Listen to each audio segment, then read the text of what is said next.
Merci d'écouter RFI. Il est 18h à Paris, 16h en temps universel. Le journal en français facile. Charlotte de Rouen. Bonsoir à toutes et à tous. En Ukraine, le Parlement valide la nomination du nouveau ministre de la Défense, Yevgeny Rmara, mais la colère gronde toujours au sein de la population. La France va expulser 2 agents de l'ambassade iranienne à Paris. C'est une mesure de représailles après l'arrestation en Iran le mois dernier de 2 agents de l'ambassade de France à Téhéran. L'Europe exporte une partie de ses déchets vers l'Afrique. Du plastique, de l'électronique ou encore des textiles, mais une nouvelle réglementation va bientôt interdire cette pratique. En Ukraine, le Parlement a validé la nomination de Yevgeny Rmara au poste de ministre de la Défense, 1 mois après le départ de son prédécesseur, le très populaire Mikhailo Fedorov. Une décision qui avait provoqué à l'époque des manifestations d'ampleur. Hier soir, Mikhailo Fedorov a appelé dans un message vidéo à restaurer le processus démocratique à la tenue d'élections. Car depuis 4 ans et demi, la vie démocratique de l'Ukraine a été mise entre parenthèses à cause de l'invasion russe. Mikhailo Fedorov apparaît aujourd'hui comme une alternative possible à Volodymyr Zelensky. Fedorov était pourtant très proche du président. Il faisait partie de son équipe de campagne à ses débuts en politique. Il a aujourd'hui repris sa liberté de parole. Pour Anna Colin-Lebedev, maîtresse de conférences à l'université Paris-Nanterre et directrice scientifique de l'Observatoire de l'Ukraine contemporaine, ces critiques à l'égard du pouvoir sont largement partagées au sein de la population. Aujourd'hui, en Ukraine, mais depuis un long moment déjà, il y a un regard très critique en fait sur la manière dont le pouvoir s'exerce, aussi bien par le président que par les parlementaires. Et les critiques que formule Fedorov, elles sont là, mais elles sont parties complètement du débat politique commun en Ukraine, y compris en temps de guerre. L'idée que la manière dont le pouvoir s'exerce et se distribue, eh bien, a cessé d'être démocratique, ce qui est vrai, avec l'impossibilité de tenir des élections. L'idée que les faits de corruption sont inacceptables en temps de guerre, et ça c'est l'argument que bien évidemment tous les candidats à la présidentielle vont tenir, qu'il y a des projets alternatifs politiques qui sont mieux, je dirais oui, il y a des critiques qui sont formulées, il y a un certain nombre de personnes qui vont partager ces critiques, et c'est aussi ce que l'on souhaite quelque part à un pays qui a un fonctionnement démocratique, qui dit les choses ont été mal gérées. J'ai une autre proposition. La chercheuse Anna Colin-Lebedev, invitée de Paul Lancin-Spinelli à la mi-journée sur RFI. La Russie et l'Ukraine qui ont procédé ce mercredi à un nouvel échange de prisonniers de guerre. 103 personnes dans chaque camp. Les échanges de prisonniers sont le seul résultat concret des négociations entre les 2 pays. 9 morts dans une frappe israélienne sur un commissariat de police dans la bande de Gaza. Israël affirme avoir ciblé un commandant du Hamas et aussi avoir frappé la zone de Nuseirat dans le centre de l'enclave palestinienne. Le porte-parole du Hamas dénonce le mépris total d'Israël pour tous les appels à un cessez-le-feu. Il accuse aussi le Conseil de la paix du président américain Donald Trump d'être incapable d'obliger Israël à respecter les accords conclus.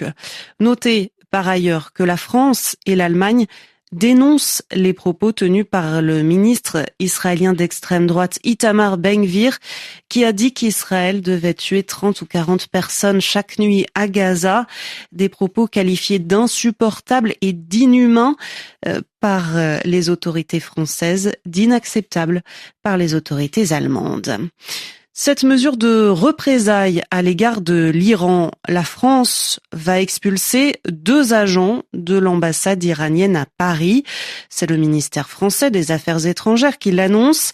La décision intervient après l'arrestation en Iran, le mois dernier, de 2 agents de l'ambassade de France à Téhéran.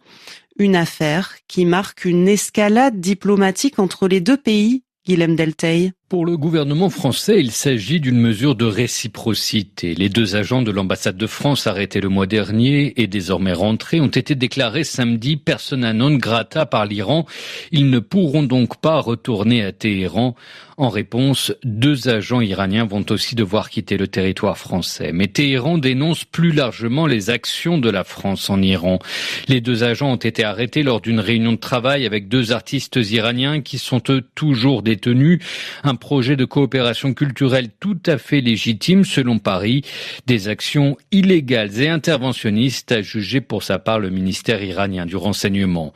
Les relations entre Paris et Téhéran se sont dégradées ces dernières années au fur et à mesure que l'accord de Vienne sur le nucléaire iranien a été malmené puis enterré. L'Iran a arrêté une dizaine de citoyens français et alors qu'ils étaient en 2015 à la table des négociations, les pays européens, dont la France, sont aujourd'hui tenus à l'écart des discussions tant sur le dossier nucléaire iranien que sur la réouverture du détroit d'Ormuz. Guilhem Delteil du service international de RFI. 2 journalistes français ont été arrêtés fin juillet au Togo. On l'a appris hier soir. L'information est d'abord parue dans la presse togolaise avant d'être confirmée par le ministère français des Affaires étrangères. Les 2 journalistes travaillent pour la télévision. Ils sont employés d'une société de production qui précise que ses salariés sont en règle. Ils auraient été arrêtés dans l'extrême nord du Togo, dans une zone où des terroristes présents de l'autre côté de la frontière au Burkina Faso mènent parfois des attaques. Plusieurs dizaines de morts dans l'effondrement d'une mine d'or artisanale à la frontière entre la Centrafrique et le Cameroun, à une 50aine de kilomètres de Baboua. Les sources locales font état de plusieurs dizaines de victimes, mais aussi de nombreux blessés. Les recherches se poursuivent pour tenter de retrouver des survivants. C'était il y a 20 ans, jour pour jour, en Côte d'Ivoire, le scandale Pro Boko Haram, du nom de ce navire étranger qui a déversé plus de 500 tonnes de produits nocifs sur plusieurs sites d'Abidjan, tuant 17 personnes et contaminant des milliers d'autres. 2 décennies plus tard, des ONG continuent de dénoncer le colonialisme des déchets en Afrique. Le continent reste une destination majeure pour l'exportation de déchets issus de pays européens, des déchets plastiques, électroniques ou encore textiles. Bonsoir Tanguy Billon. Bonsoir. Une nouvelle réglementation européenne entrera en vigueur à la fin de l'année et elle pourrait bien changer la donne. Les pays européens envoient des déchets en Afrique depuis les années 80, mais cela s'est aggravé depuis environ 10 ans. Aujourd'hui, beaucoup de plages ou de cours d'eau, au Ghana, au Kenya ou ailleurs en Afrique, sont pollués par de vieux téléphones ou des vêtements usés. Les principales victimes sont les plus pauvres parce qu'ils doivent vivre à côté de ces déchetteries sauvages. Et pour détruire ces déchets, la population y met souvent le feu et les riverains respirent les gaz et les fumées toxiques. Des ONG environnementales appellent cela le colonialisme des déchets. L'Union européenne cherche à arrêter ce phénomène. Elle a donc adopté une nouvelle réglementation. À partir du 21 novembre, les pays européens n'auront plus le droit d'exporter des déchets vers des pays aux faibles moyens. Mais pour certains pays africains, comme l'île Maurice ou le Togo, le traitement des déchets et le recyclage sont des secteurs économiques importants. Ils ont donc demandé des dérogations. Cela signifie qu'ils demandent à l'Union européenne de faire des exceptions pour eux. Mais pour obtenir cette dérogation, ils devront traiter les déchets de manière écologique. Tanguy Billon. Après l'incendie d'ampleur qui a eu lieu dans l'est de la Belgique, les habitants qui avaient été évacués ont été autorisés aujourd'hui à rentrer chez eux.